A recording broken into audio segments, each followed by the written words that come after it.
it's hard to get design jobs like frequently after you're like not known as a costume designer. So I was like shopping on another job, and Michael called me up and said like, I'm coming into town to do a fitting.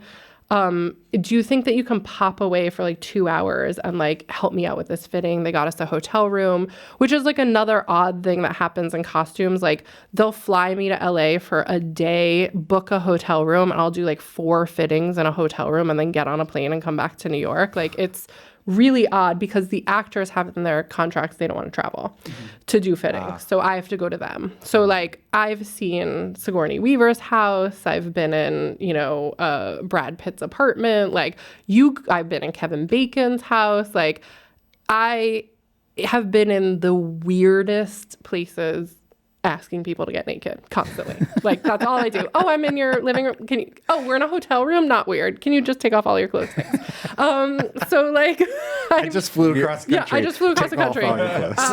Hotel by the hour kind of play. Yeah. Get naked. It happens all the time. Don't worry. Yeah, it's Next totally question normal. is, where's the weirdest place you've Exactly. been? So Michael calls and he's like, oh, I'm flying into town for a couple hours. I have to do this really important fitting. Can you pop over for like 2 hours on it?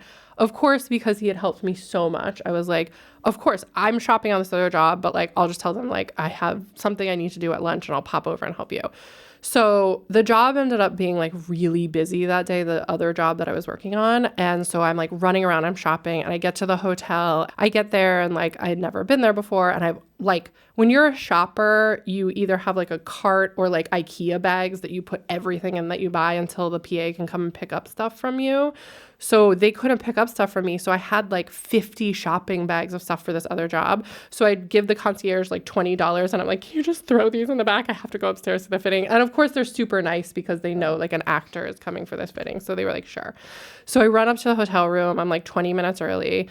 And Michael is like, oh my God, I haven't seen you so long. This is great. You know, blah, blah. And I was like, oh my God, great. And he's like, I've lured you here under false pretenses. And I was like, oh my God. Uh-oh. And he's like, so I have a fitting. It's one dress. It's a ball gown that's being custom made. So like myself, and he introduces me to the tailor that's making it. We have to fit on this actress, but you have to ask her if she wants to wear Spanx. Do we know what Spanx are? They're like control garments. Yeah. But like basically it's a very it's the original shitty rig. Let's just call it that for wardrobe. It's the original Spanx, shitty rig. the original shitty rig. Yeah. Gaff tape. Yeah. It was. It really. It's like, are you suggesting that you're fat? Like, or a lot of people just feel more comfortable wearing them, but there's definitely like a weird connotation that comes along with like, are you wearing Spanx? You know what I mean?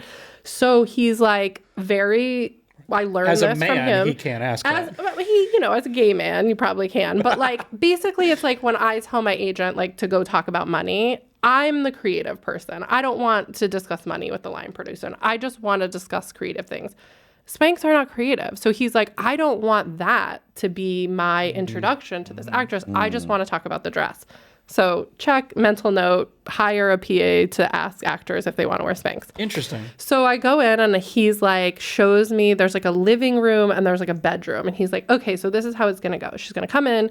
You're going to like, they have this setup on this dresser or on this desk. And it's like every control garment that you could possibly imagine, like the bodysuits, the pantyhose, the like bras, the this. And I was like, there's must be 50 things. And it's like beautiful. I was like, great, no problem. I'll just like stand here like Vanna White and be like, what do you want? What would you prefer? Yeah. And he's like, and after she decides yes or no, or this item, whatever she picks, you walk it into the bedroom and then we're going to do the fitting in there and you can go. And I was like, I'm getting paid like $250 to ask somebody if they want to wear Spanx. This was like early in my career. And I was like, I'm in. Cool. And I'm like profusely sweating as I do when I get nervous. And I was so busy with my other job. Michael gets a text and he's like, I don't even think it was a text. It was so long ago. I think it was like a phone call. And he's like, oh, she's on her way up. And so I look at him. I'm like, oh my God, Michael, like, who is it? And he goes like this. He's like, it's Meryl Streep. And I was like, holy cow. I was like, oh my God, I have to ask Meryl Streep. She wants to wear Spanx. I'm like, this is like winter's bone, height of my career. This is where I die. I was like, this is it. I'm never getting another job again. So, but I know she's going to be there in 10 minutes. So I'm like, oh my God. I'm Get like, in the shower. Like in my head, I'm like, okay. Like, how do I stand? Like, oh, hi, What do I do with my hands? So, before I know it, there's a knock at the door and she brings her own hair and makeup person. It was this guy, Roy, who's like amazing. He like sets all the looks. He does all the wigs. Like, and she was wearing a wig. I believe it was for the Manchurian Candidate at the time. So it was a while ago. And Michael is like, hi, I'm Michael. He shows her the pictures and she's like, okay, great, let's get started. And he's like, well, let me introduce you to Rebecca. And I was like, hello, I'm Rebecca.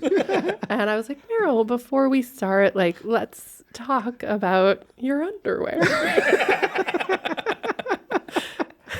So here I am, this like 26-year-old fucking sweating PA. And she's so nice. She's so perfect. She's so much smaller in real life. And I'm just like, fascinated. And, she lets me give the whole speech. So if you prefer, we have this or we have this, like whatever you're comfortable with, like you tell me and I'll make sure that it's like, we have your right size and I'll bring it into the fitting room. And she like nods and she looks at me and she's like, well, honey, it just pushes it somewhere else. You don't want it to go. And I go, And I open the drawer and I take everything that's on the dresser and I put it in the drawer and I close it. And I look over at Michael and he goes, and then they walk in and they do the fitting and then I leave and I go back to my other job. Wow. That's awesome. I was like, holy shit, like original shitty rig. She decided to not go for it. Yeah. So props to Meryl Streep. Like, she's pretty awesome. Yeah.